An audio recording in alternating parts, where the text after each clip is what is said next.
afternoon, Kim. Thank you so Good much for afternoon. joining us. Thank you. And we're all together at the Citrus Research International Symposium. And you did your presentation this morning, which unfortunately we missed. So you have to explain to us from the start. Please introduce yourself and tell us about your speciality that you presented on this morning. Okay, sure. My name is Kim Bowman. I'm a research geneticist with the U.S. Department of Agriculture Agricultural Research Service in the USA, stationed in Fort Pierce, Florida. My research project is citrus breeding, I guess you would say, in a broad sense. My research specialty is breeding new citrus rootstock varieties. Of course, citrus are grown as grafted trees, where you have a fruiting scion variety and a rootstock variety. Scion variety that makes the fruit is what people think of the most often, because that's the part that you eat. But the roots do form a very important part of the tree that's essential for tree health and for producing the fruit. In my presentation this morning, I talked about new citrus rootstock varieties that have been developed in my program over the last 30 years, several of which, actually 15 of which were released for use in the Florida industry over the past years. Wow. One of them has become the most important rootstock in Florida, so the most used. So each of the last 5 years, 1 million trees or more has been propagated each year on that rootstock. How does it feel?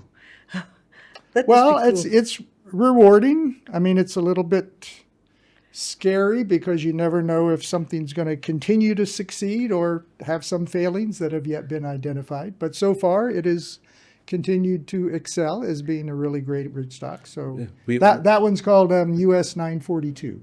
Wow. I was about to ask what The the name. name is. All of my rootstocks were named as US followed by something else. Yeah, we always say that there's some very unrewarding jobs out there. Like you could have been an accountant. I could have been an accountant. Maybe I would have made more money, but I don't In the know. meantime, you've made an incredible contribution to the citrus I industry. think it's been a great contribution to the Florida citrus industry, yes. Although the Florida citrus industry has gone through a very difficult Yes. last 20 years, as you probably know, with Huanglongbing disease. Our previous conversation was with Marcelo from Brazil, From Brazil. Yes. who was just telling us about how it has devastated Brazil, and we know that it's happened in Florida as well. And that has prompted a question with me, is that he said that a lot of the HLB goes to the roots. Has more resistant rootstocks been developed against HLB? Or is that something you guys are working on? Yes, and I guess that's why there has been development and release of a number of new rootstocks over the last 20 years to try to develop rootstocks that are more resistant or tolerant to HLB. I think the reason US-942 is particularly popular now is because it does exhibit better tolerance to the disease than many other rootstocks that were in common use before, like Swingle citromelo or Carrizo. I know you use Carrizo a lot more here than Swingle, maybe. US-942 is definitely more tolerant to HLB disease than many other rootstocks, but it does not make the tree completely immune to the disease. It just improves the health and productivity somewhat.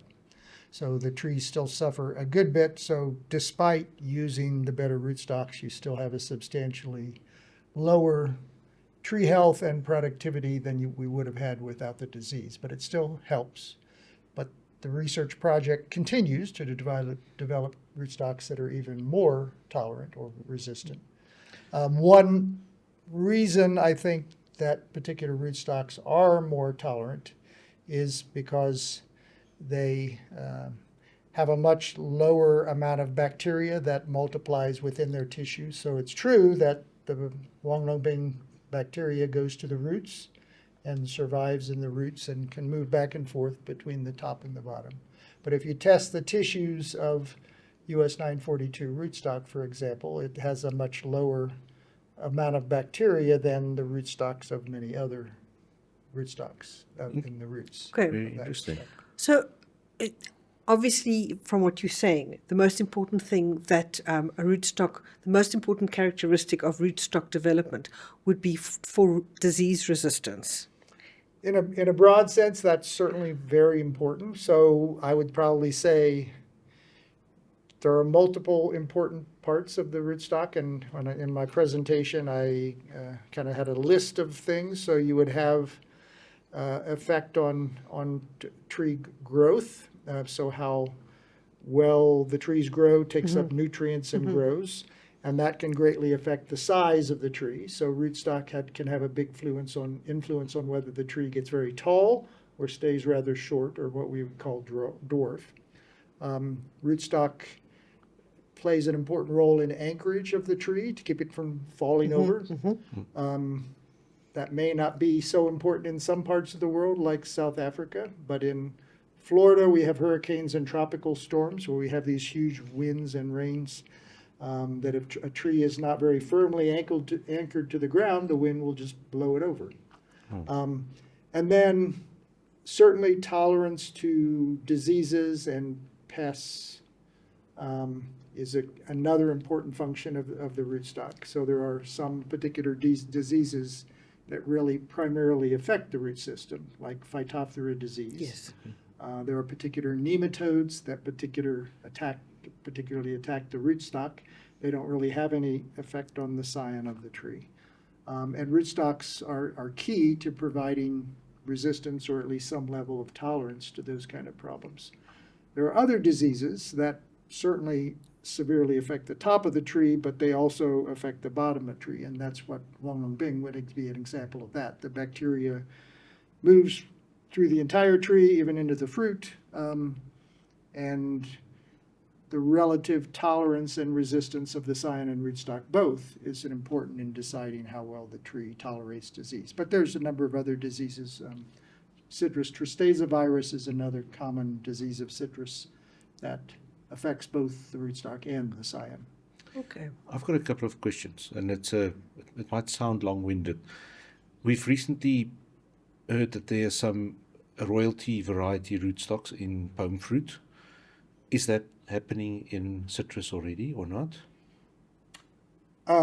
Certainly, depending on what agency or group is developing varieties, there are many citrus varieties that are patent protected, that must be royalties paid, or there's regulation of use in the U.S. and in other countries.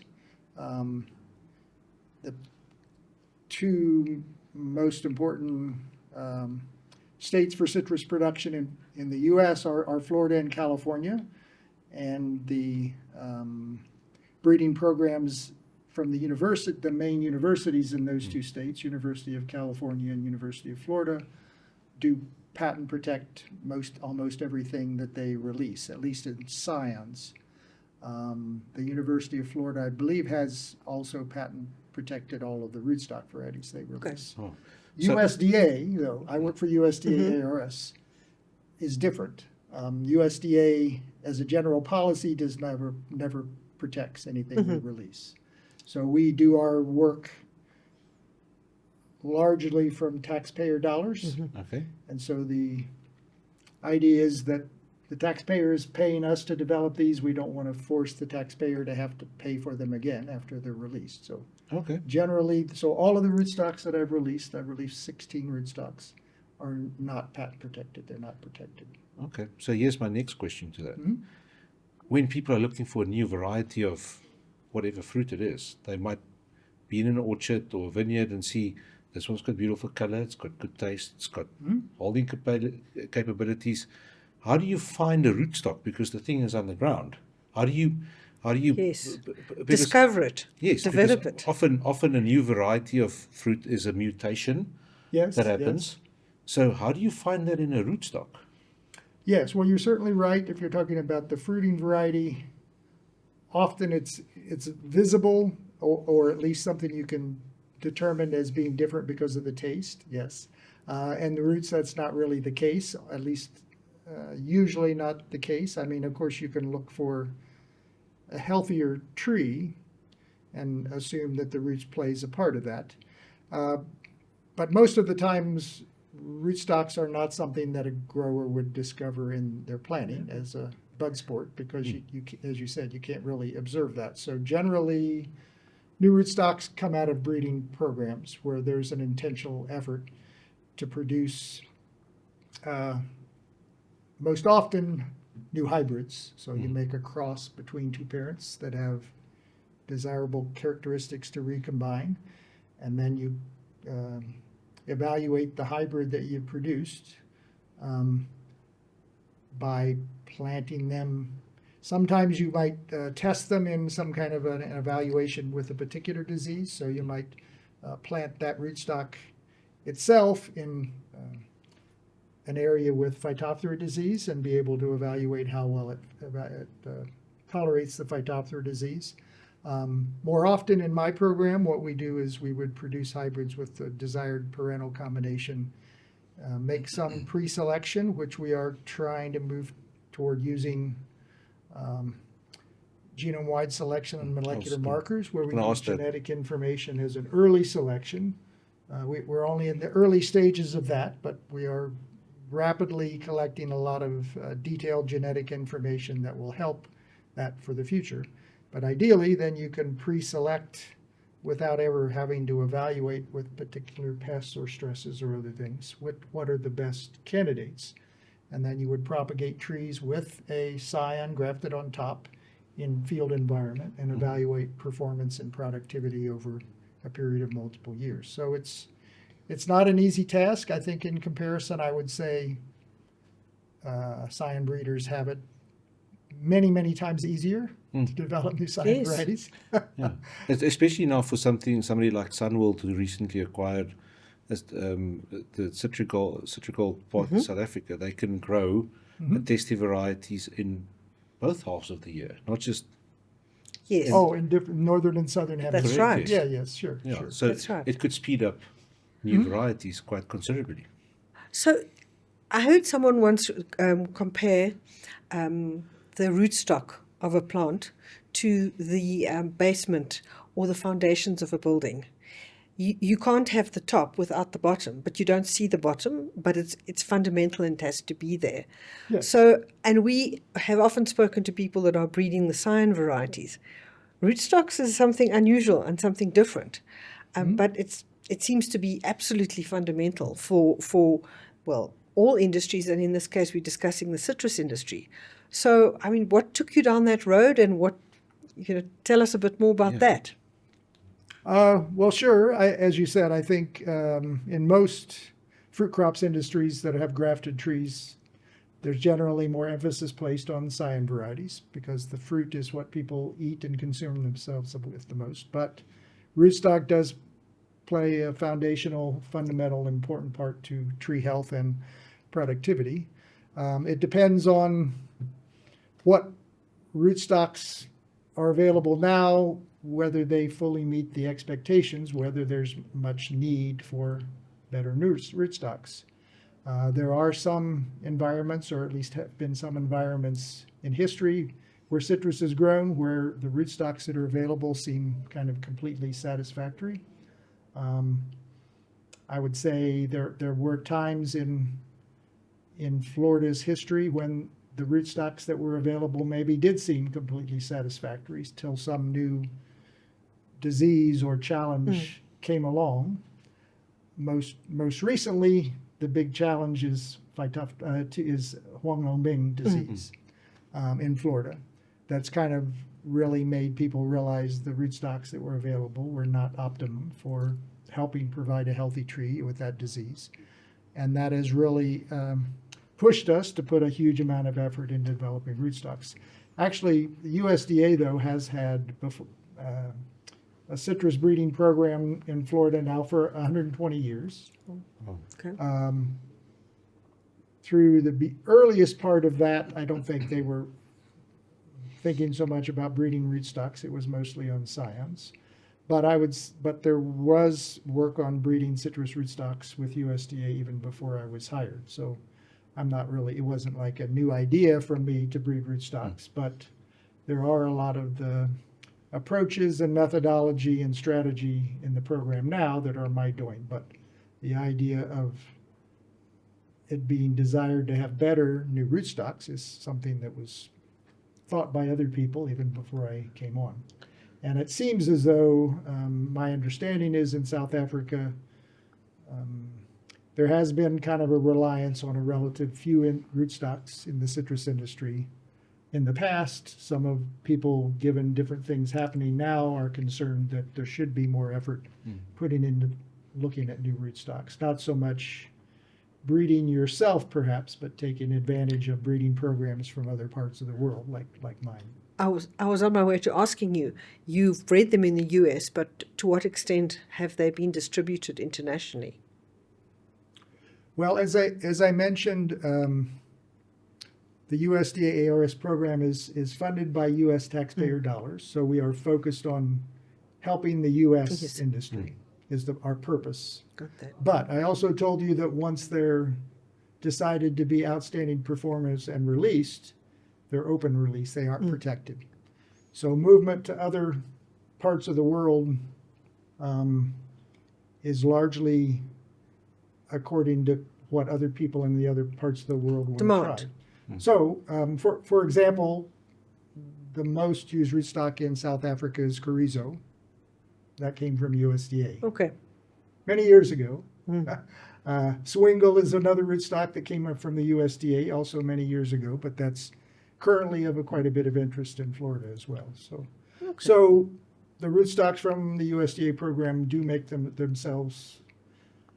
their way to other parts of the world because we do not restrict that, but it's largely motivated by people in those countries' interest in trying new rootstocks. And, you know, as a researcher with USDA in Florida, I'm happy to help facilitate that through, in South Africa, through people with CRI, for example. And I have been having discussions with them about trying more of our rootstocks here in South Africa, but it's not really a purpose to my job. As I said, I'm really trying to help the U.S. industry is my main purpose, but to the extent it can help people in other countries, that's great too.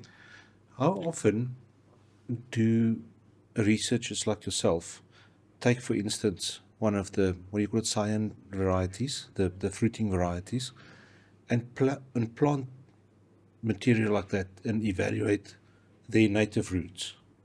Do that also happen? Or do you simply stick... without rootstocks? Yes, without rootstocks. Well, of course, historically, I guess when citrus cultivation started thousands of years ago, I'm sure that was the case. Over a period of the last 200 or 300 years, at least, in most developed countries, there's been a realization that you can get better tree performance if you graft the fruiting variety on a rootstock variety. But I think even today there are some countries where seedling trees of citrus are grown. I guess there are kind of, 2 or 3 big reasons why rootstocks are more desired. I mean, one would be if you plant seeds of citrus, typically it takes many more years till they start to have fruit than if you plant a grafted tree. So, for example, if you plant a seed of a sweet orange seed, and plant it in the ground, typically it will take 8 to 12 to 15 years till it would start to have fruit. It takes many years. If you plant a grafted tree, you will get fruit 1 or 2 years later. So it's a big acceleration as far as how fast you'll get fruit, which is really important for a commercial producer, of course. Another big factor is many of the citrus varieties do not, if you plant a seed from a particular variety, it will not grow a tree of the same variety. Yes, because they cross-pollinate. Because they cross-pollinate, yeah. Yes. Now, it so happens sweet orange is an exception, that it produces what we call apomictic seeds, so they are genetically identical to the source tree. Oh, wow. Even if they cross-pollinate? Even if they cross-pollinate. Oh, interesting. It has like I said, a type of reproduction that the seeds are like clones of the maternal parent. Good heavens. Which is good if you wanted to seed propagate, I guess, although you still have that many year delay.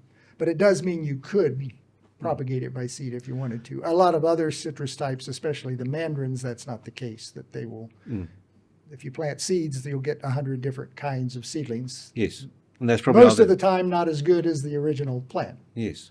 But I was wondering that if, for instance, one of these new varieties of mandarins or oranges, you take one of those branches, you plant it, that could potentially, because they're also crossed and bred, could potentially become a new good rootstock variety as well. True.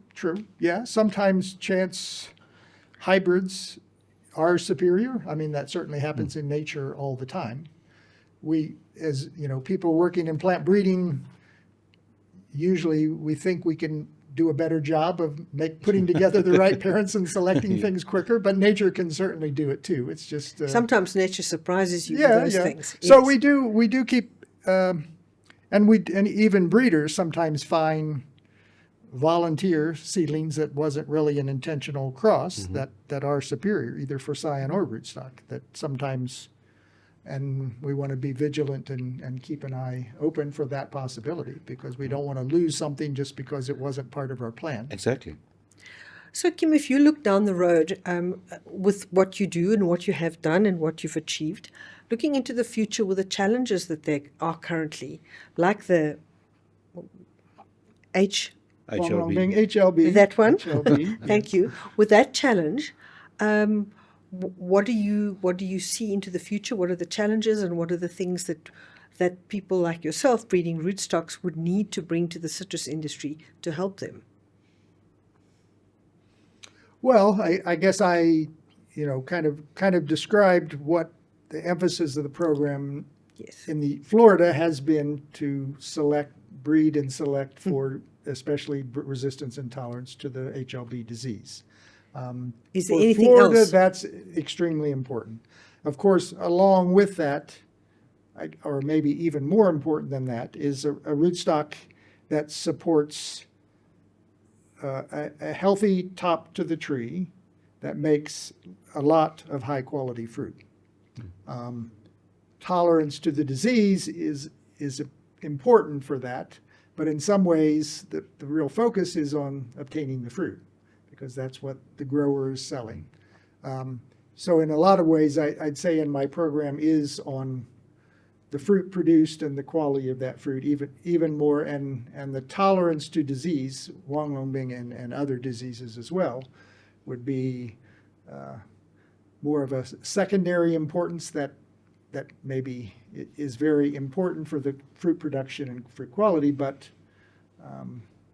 really producing the fruit and high quality fruit is the greatest importance. I don't think I've mentioned yet, there are a lot of what we call abiotic factors that relate to rootstocks and tree performance. So we talked about disease and nematodes.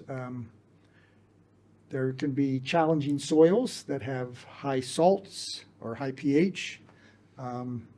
In Florida and in some other areas, I don't know if it's much of a problem. In South Africa, we have these periodic freezes, cold weather, that can really damage citrus trees, and rootstock can have a big impact on tree cold hardiness. I already mentioned the anchorage, keeping the tree from falling over. So there's a lot of different factors that are important, but the bottom line, most important part is that supporting a tree that makes a lot of fruit and a lot of good quality fruit and over multiple years. Okay. Would you also be breeding rootstocks for a precocity, like earlier production or later production? Or is that just set by the scion fruit? You mean precocity, you mean time of the year? Yes. Rootstock does have an influence on ripening time of the fruit, yes. That has not been an important part of my effort at this point, because that has not seemed very important to the Florida industry. The Florida citrus industry has been most heavily focused on sweet orange production for juice. And so there's not really that much importance to exactly the harvest time, I guess. The juice is collected and sold throughout the year. So as a part of the plan, there's always a lot of storage of the juice. But we certainly know that rootstock can influence the time that the fruit matures each year. So I suppose for a variety like South Africa, where when the fruit is harvested is of such importance, probably that would be an important consideration in choice of rootstock, yes. Okay. And then a last question from me. Do you think that people will ever grow citrus in a controlled environment, in a controlled medium, like what they do with blueberries and things like that, in like big net houses that's where these psyllids and things can't come in? Do you think in the future we could see something like that? Yes, well, we already see some of that. So, of course, since I've been in South Africa, I did visit some production of like Nagorkat in screen houses that are not completely sealed from outside, but do offer some protection. In Florida, we have a production method that's gaining some increasing popularity that's called cups, citrus under protective structure, I guess maybe, where the trees are planted in something a little like the screen houses you have here, except they are an insect-proof Yes. screen entirely. They're completely enclosed. But they showed massive costs to those things. There's Yes. a massive cost. Yes. I'm thinking more of like in a pot with a medium that you can feed each plant precisely Oh, what you're they talking about even with like, well, sometimes most often in those cup structures, they're planting trees in the ground, although they've done some where they put them in pots. I think when they put them in pots, it is in potting media, not hydroponic. Certainly, experimentally, people have grown citrus trees hydroponically, so we know it can be done. I suppose just because talking about the expense of the cup structure to add to that hydroponic system probably adds to the cost even more. I'm not sure that it would be cost effective to do that. I think it could be done. I think the cup structure does have potential. The negative is that very high cost. If the structure lasts long enough, though, and you're growing a high enough value crop, I think it could certainly be justified. And I believe some of the people growing citrus in cup structures in Florida believe that to be the case, that they're getting a high enough return from the fruit. Wow. I mean, they do not recover the cost of the structure in the first or second year, but if they have enough years that the structure is secure, they will recover the cost and make a big profit. In Florida, again, I already mentioned hurricanes and tropical storms, so that's our big risk in Yeah, Florida. nets don't like them. Is if they build a cup structure and then a hurricane comes across, that it probably would not stand up to that. But as long as you pick a site that's safe enough from threatening winds or storms, maybe that would be cost effective. Well, I think that's it. Yes. Well, thank you very much for chatting to us. Is there anything you'd like to finish with? Maybe a message for the citrus industry, South Africa? I don't know. Well, of course, just that I wished you the best in the South Africa industry, and if there's anything I can do as far as helping provide new rootstocks or information about rootstocks, I'd be happy to do so. Fantastic. Thank you very, very much. Thank you, Kim. Thank It's you. very interesting. Thank you.